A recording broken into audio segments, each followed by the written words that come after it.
Shalom, shalom. First and foremost, I want to give all praises, glory, and honor to Yahweh, Bahashem, Yahweh Shai, Bahashem, Rakak, Wadash. Double honors to the apostles and elders of Great Millstone. Salutations, much love and respect to you, Akim, out there pushing this word out in truth and sincerity. This one's going to be of various topics, all right? And I'm just going to go in the spirit. I didn't have a specific topic in my mind. I had actually a few things in my mind, so I'm just going to put the camera on, okay? I did that lesson before about the Sephardim, right? And how the majority of them are Israelites. This topic is coming up more and more now. Starting with the elder Malcolm and certain other brothers as well, bringing up this topic. So these things are coming out more. So Israel, there's going to be a great awakening, and there's going to be Israelites that's coming looking like all different nations, speaking all different languages and things of that nature, right? Those particular Sephardim and Mizraim, they're a lot of them look like Ishmaelites, Ishmaelite mix, but a lot of them look like, well, you think that's a light-skinned black one, that's a light-skinned black man, right? A very light-skinned black, because what they've mingled amongst the people. What does the scripture say about Ephraim? It said Ephraim is a cake not turned, right? Meaning he's very light-skinned, and then some of them are dark-skinned, right? They have different shades. Because what? He has mixed himself among the people. That's what the scriptures say. The reason why Ephraim became light-skinned, or as a cake not turned, meaning one side is dark, the other side is very, very light or pale, is because he's mixed himself amongst the people, namely a lot of Edomites. Now, a lot of the Ishmaelites have been mixed amongst the Edomites, right? Going back to the time of the Greeks, right? They mixed themselves amongst them. All right, so a lot of them are very light-skinned, but then you also have very dark-skinned Arab people as well. Now, the ones that you usually see in the media of all these nations are usually the lighter-skinned people. It's not the fair skin. Fair skin is not the correct term. Fair means beautiful, right? So you're saying fairer skin, you're saying that having pale skin is more beautiful. That's incorrect. Okay, lighter skin. The lighter skinned persons are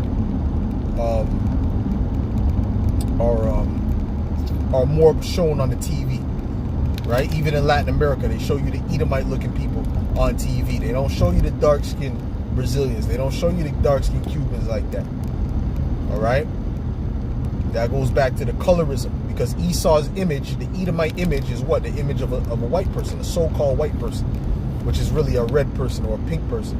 That image is what they tried to push as the standard of beauty, the standard of everything righteous, the standard of all inventions.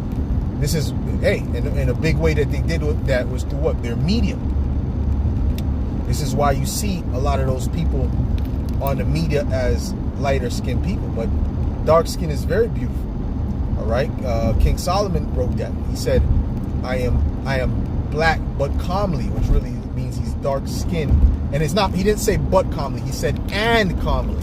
The correct because that word is wa in the Hebrew. It's not but, wa. He said, I am black and beautiful, would be the correct translation. Okay, so that's it. And that's usually very attractive especially for a man. It's looked at as more masculine. So that's what people say. That's what they say. You know what I mean? But women they tend to like dark skin, right? In this society, of course, because Esau's ruling, that the Edomite image is the image of success, is the image of status. So this is why Esau's winning. But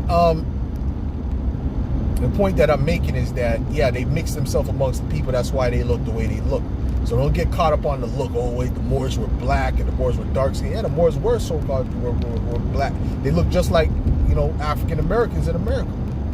Okay, from dark brown to a medium brown. Right, but just like Israelites and so-called African Americans in America, you got also lighter skinned so-called black people.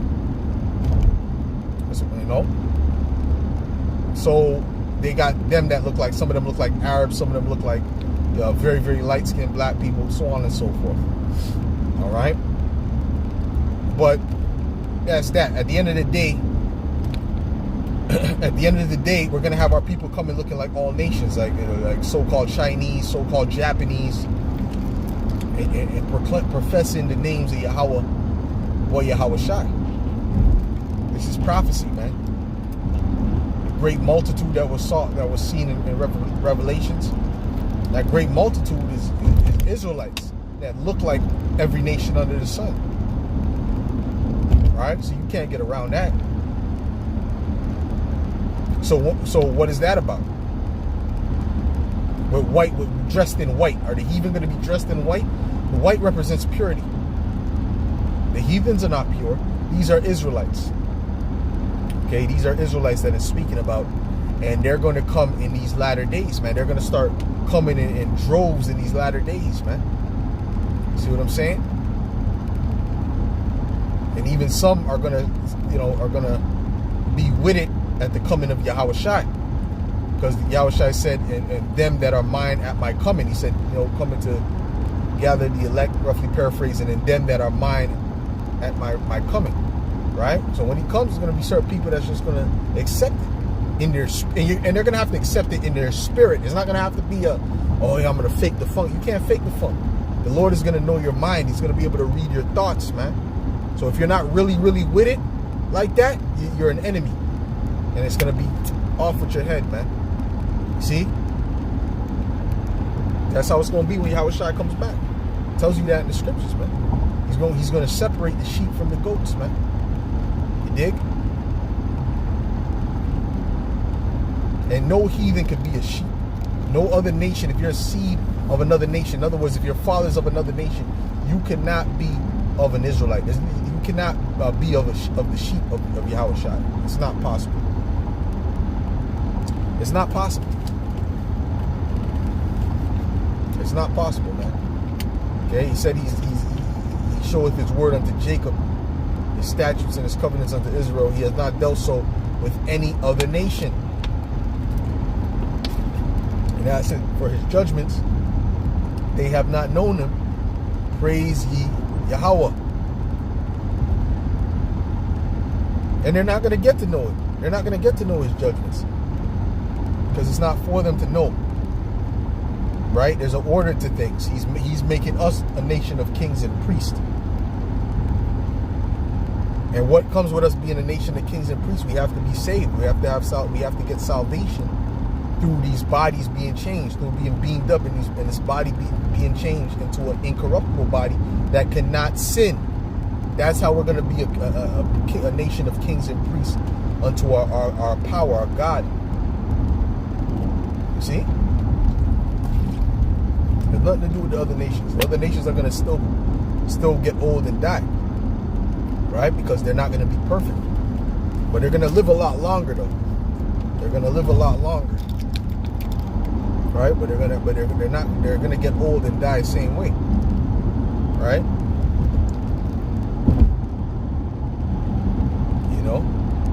I haven't seen an account of another nation, getting up to 900 years old, 850 years old. Now, when I read about that in the scriptures, I read about the sons of God. Methuselah and these people, which are the sons of God, because we fell off from Adam going off, which was a son of God. Right? The other heathen were not under that order, man, that Adam was under, man. They didn't have that understanding, the righteousness that Adam got. It wasn't, Adam sinned, now everyone starts to sin now. Everyone is infected with the virus of sin. No. These heathen were always sinning. They were always going off. They were always doing what heathens do. The time for heathens to get right is the time to come when Yahweh Shai comes on the earth and establishes a righteous rulership, man, and they go into slavery. That's when they're going to learn righteousness. And eventually they're going to be able to, after that 1,000 years, they're going to be able to enjoy a righteous kingdom, man. And they're going to strive to be righteous. You see? See? But they're not going to be perfect.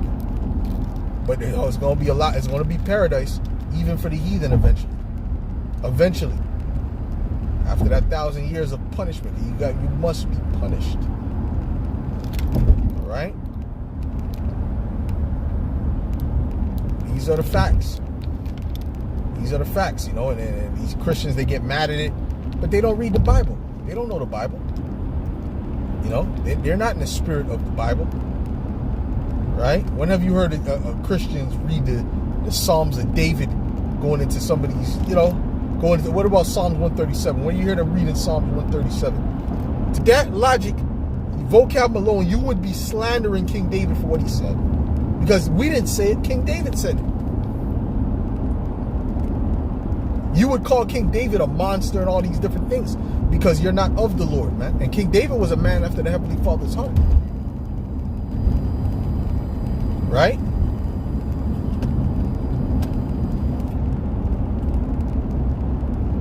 So yeah, so they're just proving that they're not of the spirit. They're not coming in the spirit of the scriptures. They're not coming in the spirit of Yahweh Shai. They're coming in their own spirit. They're coming in some made up fairy tale weirdo spirit, man. That's the spirit they're coming in, man. You know, and they're gonna lose, man. They're gonna lose. What are they gonna do when all hell breaks loose? But except for get the chip. That's what they're gonna do. They're gonna get the chip when all hell breaks. Vocab, all of them. Because first of all, he doesn't believe that that's the mark of the BEAST, which proves to me he's a fucking agent, because it's clear as day. Proves to me he's a damn agent, and the people that follow him are agents and flipping. Some of them are agents and some of them are just zombies, man. Right? Zombies, complete zombies. You know what I'm saying? You don't question anything this man says. Just like some of you camps, you don't question anything your leader says. You don't think, you don't use critical thinking. Like, wait a minute, I don't feel that. You know? You don't do your own research. You just use the Apostle Tahar calls it the precept package, man. You know what I'm saying? That's the vibe you guys are on now, the precept package spirit. Hey, so when that chip is made mandatory, we'll see what you're gonna do. We'll see what you do in that time, man. You know, because that's gonna really separate the men from the boys, man. No joke. You know. So, Lord willing, this was edifying to the elect. I want to give all praises going on to Yahweh by Shem Yahushua by Shem HaKadosh. Belongs to the apostles and others of great millstone. Salutations. Much love and respect to you, Akim, out there pushing this word out in truth and sincerity. Shalom.